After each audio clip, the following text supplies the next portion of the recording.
Ito naman po mga bossing ko, ang isa sa mga subok na at paborito ko rin na pampaswerte na dapat ay ilalagay natin sa ating pong pitaka mga bossing. Upang sa ganon, hindi tayo malasin sa pera. Napapasin nyo po ba mga bossing ko na kayo po ay parang laging ubos na ubos ang pera po ninyo? Na napakatagal ninyong kumayot, ginawa nyo ng lahat pero lagi ka pa rin minamalas. Aba, wala naman po masama mga bossing ko na subukan nyo po ito dahil simple at napaka-epektibong pamamaraan basta positive lamang. Basta i-mindset nyo na simula na ito ng tagumpay po ninyo. Alisin ang mga negatibo na isipin mga bossing ko na hindi makakatulong bagos ay panghinaan ka pa ng loob. Ito pa mga bossing ko, manap ka sa gawing silangan mga bossing. Nang 7:30 mga bossing or alas 7 or 6:30 hanggang alas 8. Tapos mag-wish kayo, ibulong nyo po dito sa pamamagitan ng aking sipag at tiyaga at pananalig sa mahal na Panginoon ay makakamit ko lahat ng aking mga pinapangarap. Siksik-liglig at umapaw at maraming blessing ang darating sa akin kaya man ako at magiging matagumpay. Pagkatapos, lagi nyo po tatandaan mga bossing, kung marami po ang kahilingan ay marami rin ang pagkayod. Baka naman po mga bossing ko ay napakaraming pangarap pero konting kembot lamang, konting kayod, pagod na, daing ng daing, nako mga bossing. Ako po ay umay na umay din sa mga taong ganon mga bossing ko, na panay daing ng daing mga bossing. Mantanang ako mga bossing, hindi na makadaing mga bossing. At ayan po, isa rin sa mga inalis ko na attitude ko dati mga bossing, na hindi maganda na idulot bagos ay dumami pa lalo ang problema. Parang nakapagtawag pa ako ng negatibo na talagang matitinding mga pagsubok pa ang dumating lalo na sa pera mga bossing.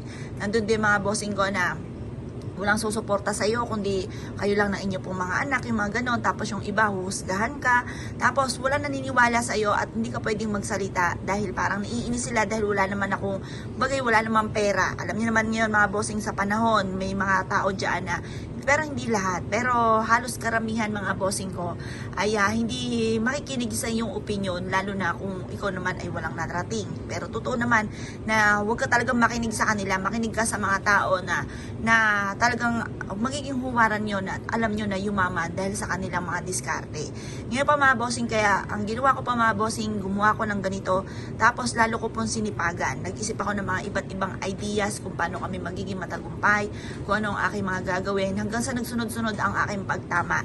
Kasi mga bossing ko, dito sa amin, lalakarin mo lang yung tindahan na may nagpapataya. Nagsunod-sunod ang aking pagtama, pagtapos nakatama din kami ng ilang beses na 5 numero na siya pinuhunan ko rin at ako'y nag-buy and sell mga bossing. Tapos di rin ako makapaniwala sa mga blessing na dumating. Tapos nakaisip na ako na mag-video. Umaga dati-dati eh, lagi akong failed sa lahat ng aking ginagawa. Kahit sa pagbibideo, ang dami ko ng channel na ginawa pero hindi ako nakapasa-pasa mga bossing dahil walang nanonood sa akin. Ngayon pa mga bossing, ginawa ko lang po ito at nagsunod-sunod ang mga blessing na dumating na hindi ko po inaasahan. Basta't ako'y naniniwala lang at like kong binubukas sa bibig ang panay mga magaganda na magkakaroon din ako ng ganyan, gusto ko magkaroon ng ganito, ng ganyan. Tapos dinre-diretso ko lang mga bossing hanggang isang araw, hindi na ako makapaniwala na ganito na pala mga bossing. Kaya minsan tatanong sa akin ng mister ko, naniniwala ka ba na meron kang ganito? Wala, hindi ako naniniwala kasi ang alam ko lang kumahid na kumahid mga bossing. Ngayon pa mga bossing, tapos lagi kang i-a-adya ng mga pampaswerte kung saan lagi ikaw ay suswertein. Subukan nyo po ito. At positive lang mga bossing ko, makakamtan nyo lahat ang inyo po mga pinapangarap. Ngayon pa mga bossing ko, isa ka sa mga nagnanais na makamtan ka agad ang mga pinapangarap. Bukod sa inyo po sipag at tiyaga at pagiging madiskarte, pananalig sa mahal na Panginoon ay subukan nyo po ito. At mapapansin nyo po mga bossing ko na magtutuloy-tuloy ang pasok ng swerte.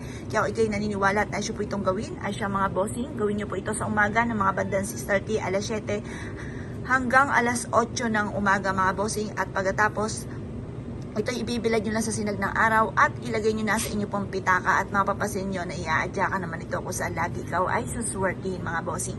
Kaya kung ikay gagawa ng ganito ay siya mga bossing, good luck po sa inyo po lahat.